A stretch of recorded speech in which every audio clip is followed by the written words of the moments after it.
Okay, so I wanted to do a breakdown of this. This is a really old video. I don't own the rights to it or anything, but it was something that someone sent to me, and they asked me if I would break it down because it looks like, well, we were kind of talking about it. It's very much a social confrontation. It's not a social violence. This is 100% avoidable. I'm going to go ahead and hit start so you guys can kind of start seeing the breakdown that we're going to do here with my lovely assistants. And we start out, these guys are squared up.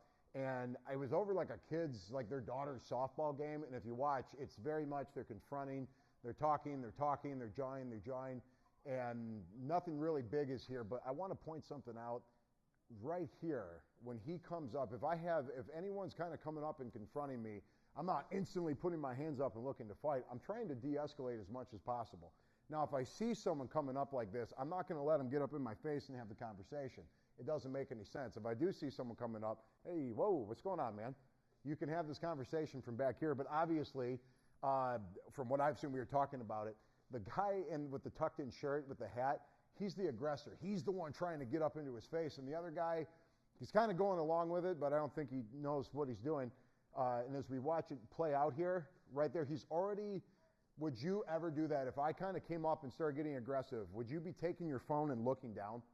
No. You know what I'm saying? It doesn't make any sense at all. So already, this is what I'm pointing out is this is 100% avoidable.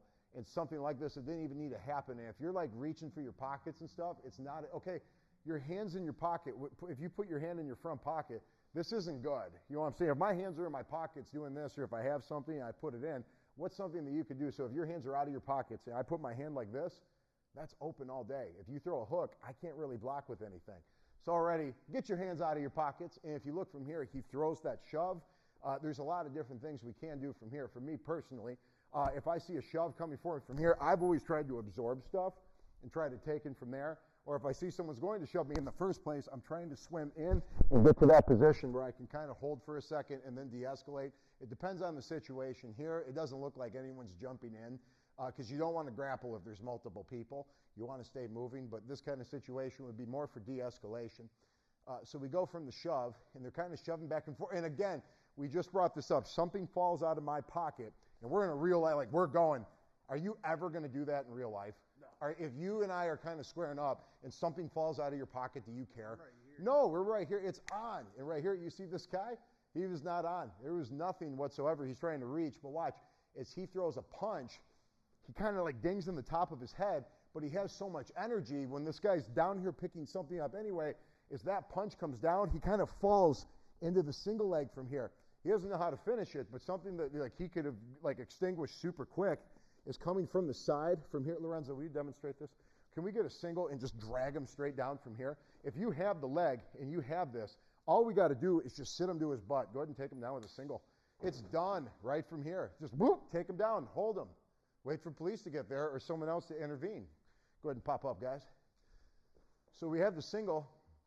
It was but we have an uppercut here, and he doesn't land it, but he does kind of graze his arm a little bit, and then he throws his hook, but he misses because he put so much power on it, he sunk down. And we're going to go to the back control. So Caleb, will you face Lorenzo, and can we get to this position right here? So Lorenzo, you're going to be our guy that got attacked.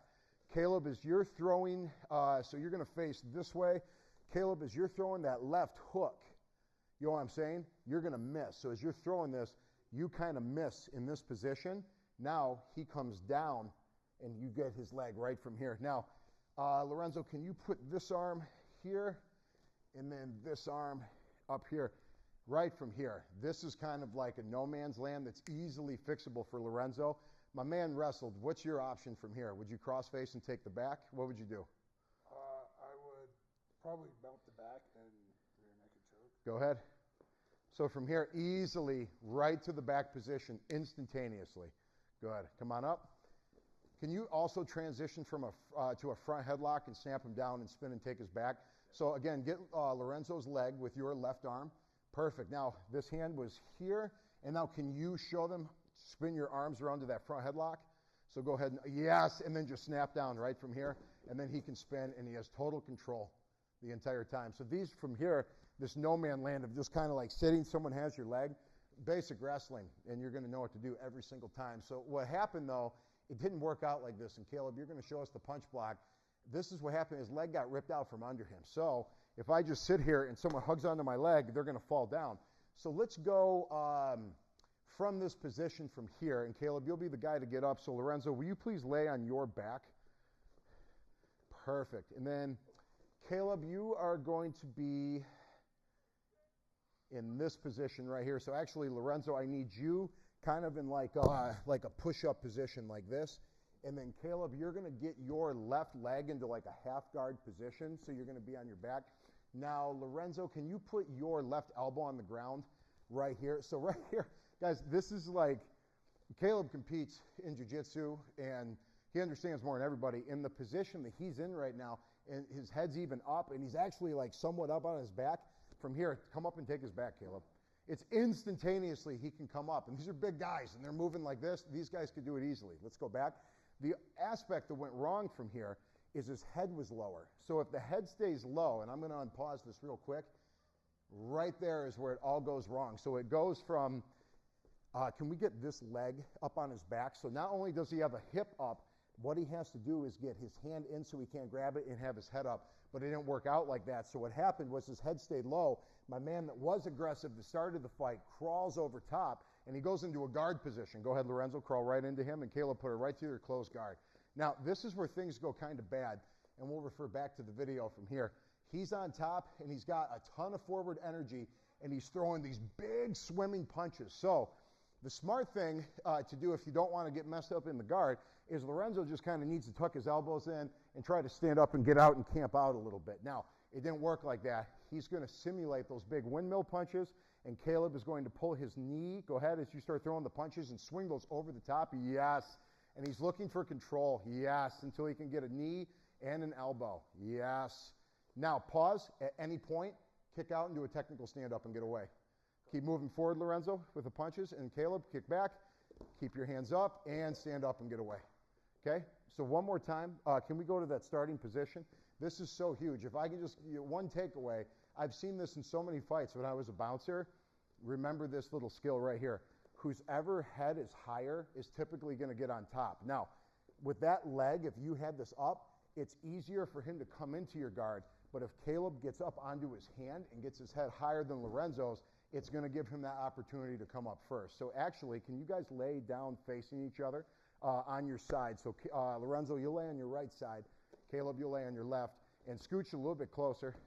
Okay, now, whoever's head gets higher is going to win the up battle. So let's say, Lorenzo, get your head about 4 inches higher, and Caleb, put your head on the ground.